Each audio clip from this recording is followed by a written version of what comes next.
Good evening and welcome. Now today is a very special interview for me because I didn't think I'd be able to get someone huge on such a small platform as we've only just recently started our channel. However, if you like what you see, we'd like you to like and subscribe today. And without further ado, I'd like to introduce you to my guest. Alright, Rory, no need to clown me. You know the reason I declined that first and took long isn't because I'm huge.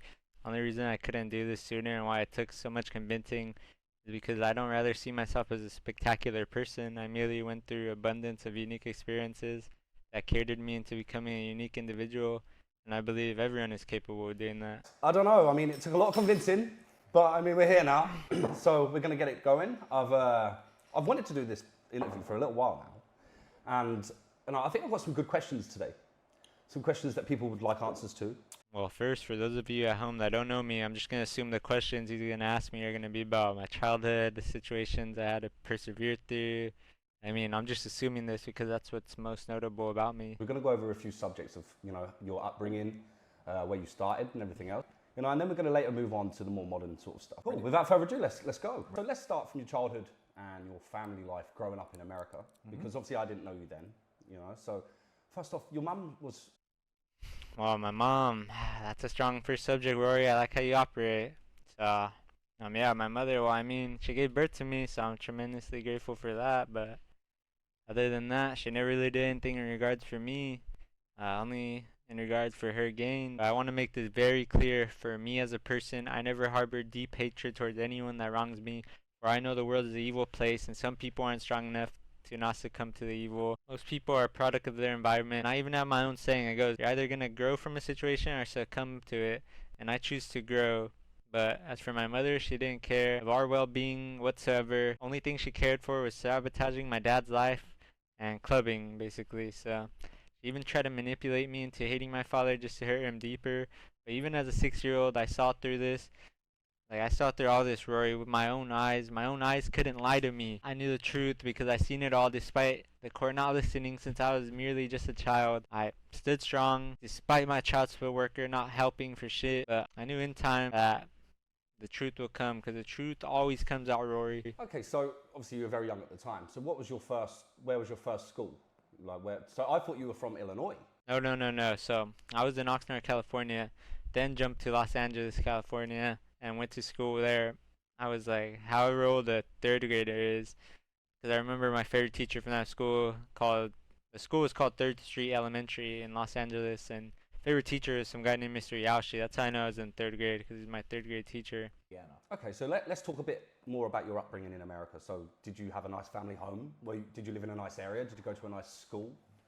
So in Oxnard, I was in a trailer park. The school was whatever. Your school was it a good school? I mean, schools when you're small, even if they're bad, it doesn't really matter. So it was whatever. And I go more in depth in my life story vid that's coming out. But to keep it short, when I was born, my mom and dad were already having problems.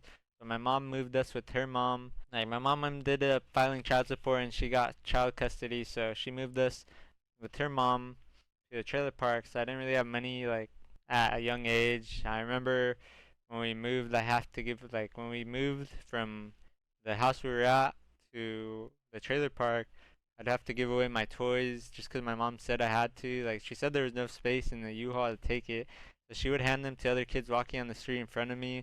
I would have to choose between my favorite toys and give them away. So I would be like, which one I like more, and I would only get to keep one, and I'd give the other one to like random kid. After a few years of that, because the trailer got shot up, my mom moved us to LA, and we lived in an apartment for a few years. The area was great, but my mom started working, so my sis was really the one raising me and taking care of me. She would take me on the metro to elementary school, which is like the bus, the metro, if you don't know. The school was great, but I still remember being poor, living in a 1-bedroom apartment with my mom and my sister. We all shared the same room in that apartment. So let's talk about your sibling relationships growing up. Obviously, I know you're very close. So were you guys close growing up? I mean, yeah, like I said, my mom was either working or clubbing. My real mom was my sister at that time. She was only 4 years older than me. Of course we were close. We were in the same situation. It was only us who knew what it felt like to be there. And I felt like I had to mature at a young age because it didn't feel right that my sister was taking care of me. So I matured fast so I could try to watch her back, because I was fully aware as a young boy that we were riding the metro and with grown adults, I had to be ready for anything. And I don't know if I was ready for anything, but I was a good fighter because I got suspended 7 times at school for fighting up to that point because I was an angry little fuck about my situation at home. That's why whenever someone's mean to me, I know from personal experience, just to let them vent and body it in certain situations, like rather than respond, because you never know what someone's going through at home. It's also the reason I try to be nice to everyone, but back then I couldn't be nice. I was too busy fighting the battle against myself and my emotions and my situation. I was too busy fighting the battle against myself, my emotions, and my situation. That's why through my life story, I want to portray to others who may relate. It's possible to shoot for the stars despite the odds against you. But yeah, always take care of your siblings. They're the only ones going through similar circumstances. You can't compare yourself to anyone else better than you can compare yourself to your sibling because you had the same upbringing, the same disadvantages and advantages as them. I mean, as each other. So love your siblings, but also love them enough to let them figure their stuff out because sometimes they're gonna go through stuff and they might not be on the best path. But you can't let that drag you down and stop you from your goals and aspirations. But you also can't let that make you cut them off because you gotta be there for them when they need you because they're your siblings.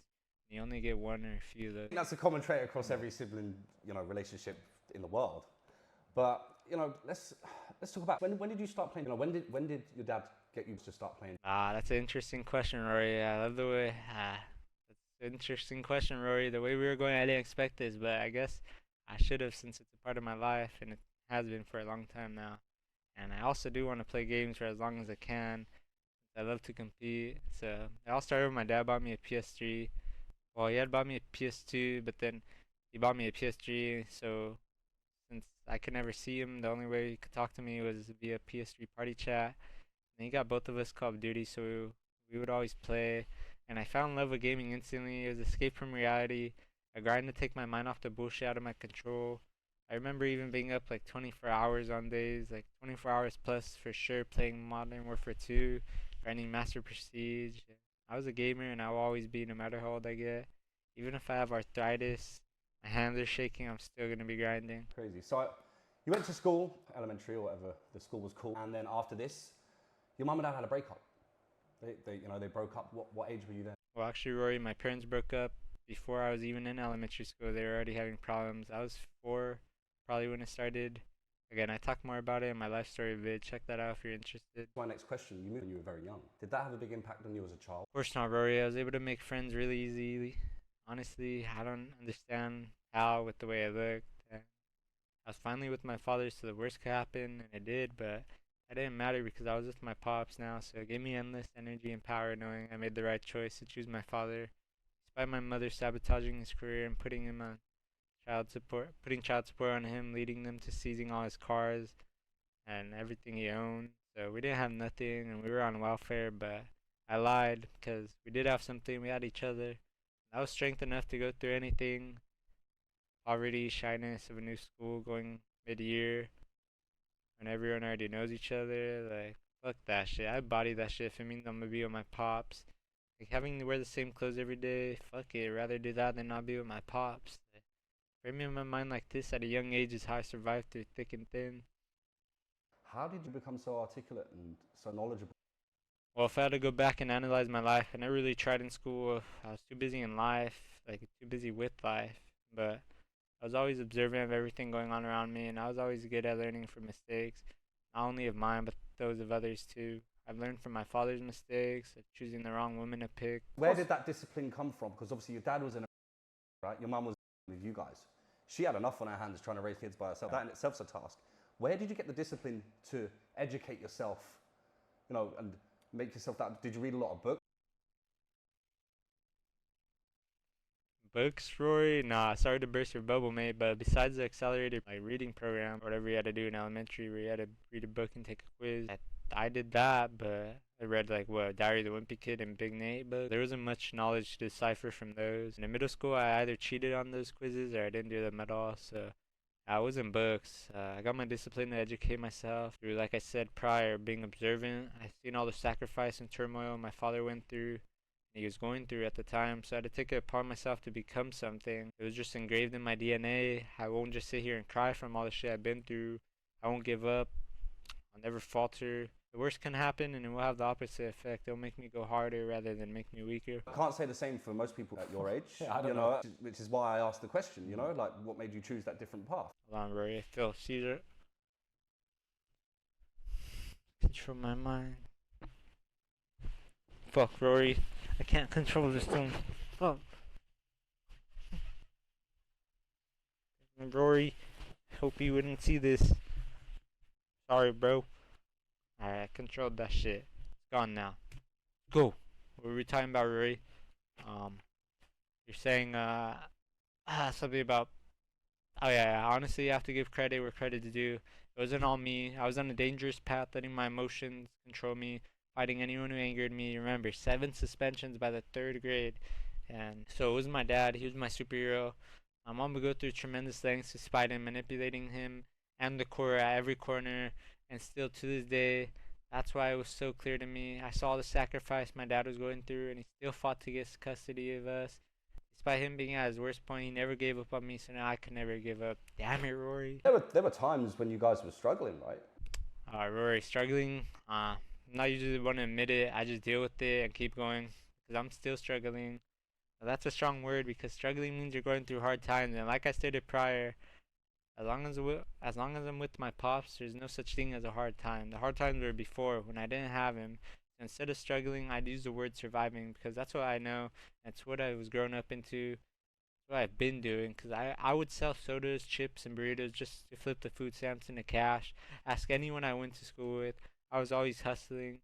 I would wear the same clothes to school years on years until it didn't fit anymore because I knew like it meant more to my sister and I had to pay her back for her always watching me and being my mother when we were younger. I knew it meant more to a girl to get new stuff. So I would take the bullet. I would bite the bullet. It didn't matter to me. It was just intrinsic in me, like I just didn't care because it's just something that didn't make me feel no type of way because I knew despite that, and if my sister was happy, by extension it would make my dad happier.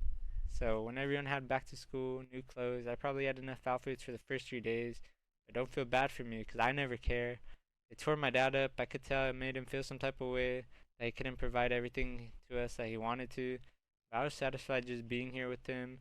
And to this day, I never regret choosing him over my mom, even though being with her would mean I would have a lot of materialistic items. But I don't care for none of that because my dad, I love him, and I'd rather have love and loyalty over some things you're gonna get bored of, some shit that's not even gonna bring you happiness. Which brings me on to my next question. What was the hardest point for you in terms of financially? Oh, Rory, I don't want to be that guy that airs out his baggage online, but I'm currently going through that point, and I have been all my life ever since I moved with my pops. We've been living with my grandma. Without her house, we'd be homeless. And I can't work, unfortunately, due to my condition and get no disability or any compensation because my mom lied to the court again, saying I'm not sick. Despite that, I still strive to do my best at home. Started my own beef jerky my own beef jerky business, and I'm attempting to start a career in streaming. But I don't want to approach streaming with no value to my viewers. That's the whole reason I'm doing this, because I want to become a beacon of inspiration. That's the value I want to bring. I want to portray my inability to give up, my dedication, and work ethic despite the odds. I remember you do sales, is that right? Yeah, I came up with the idea to start my beef jerky endeavors. Some of the earnings I made from Winter Royale, the Fortnite tournament, because I knew early on Fortnite was going to be the steady income or a steady source of income, especially with the setup I was on. Didn't it get to a point where you were using the communal electric from the hallway to run into the flat? Actually, that's not it. It was actually my neighbor, which at the time were my cousins. I went and bought a Wi-Fi connection extender from Walmart so I could use their Wi-Fi. I had to do this for the first few months of my career just because I couldn't afford Wi-Fi. You were under this illusion that you always had money, and that annoys me because I've seen you guys, and I've seen your struggle, and I've seen what you had to do to pay your rent. Well, yeah, of course. I was never open about it. What's the reason to be open about it? To get pity? To get help? No one's ever going to help you more than you can help yourself. It all starts with you. What was your proudest moment growing up?